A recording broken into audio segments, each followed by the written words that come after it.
Deuteronomy is the last of the 5 books of the Pentateuch, a collection known in Jewish tradition as the Torah. Until the rise of 18th-century rationalism or the Enlightenment, the Pentateuch was ascribed to Moses, and thus to a period long in advance of the Hebrew monarchy. Over the past 250 years, though, critical scholarship has concluded that Moses had little or nothing to do with the composition of the Pentateuch, and that in fact it is a compilation of 4 major source documents dating from the 10th to the 5th centuries BCE. This is known as the documentary, or JEDP hypothesis. Central to this hypothesis is the assumption that Deuteronomy, a source labeled D, was the document discovered in the course of Josiah's Reformation in 622 BC, see 2 Kings 22 verse 8, that it had been written only shortly before its discovery, and that it either presupposed certain other sources, J for Yahwist, and E for Elohist, and anticipating the last of the 4, P for priestly. Ancient Jewish and Christian tradition is unanimous in attributing Deuteronomy to Moses.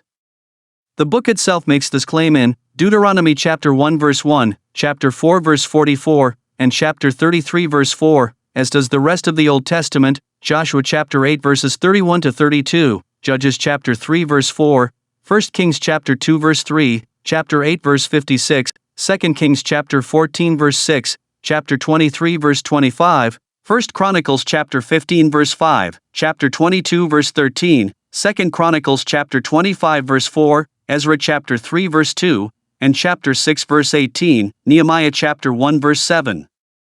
Daniel chapter 9 verses 11, 13, and Malachi chapter 4 verse 4, and then in the New Testament we have Matthew chapter 19 verses 7 to 8, Mark 7 verse 10, Luke chapter 2 verse 22, chapter 16 verse 29, John chapter 1 verse 17, chapter 7 verse 19, Acts chapter 13 verse 39, 1 Corinthians chapter 9 verse 9, 2 Corinthians chapter 3 verse 15, and Hebrews chapter 10 verse 28, and we also have the writings of the Jewish rabbis such as Baba Bathra 14b 15a.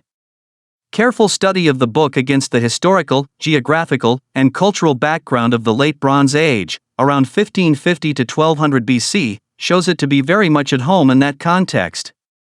On the other hand, there is little in it that fits comfortably in a 7th century BC or later period.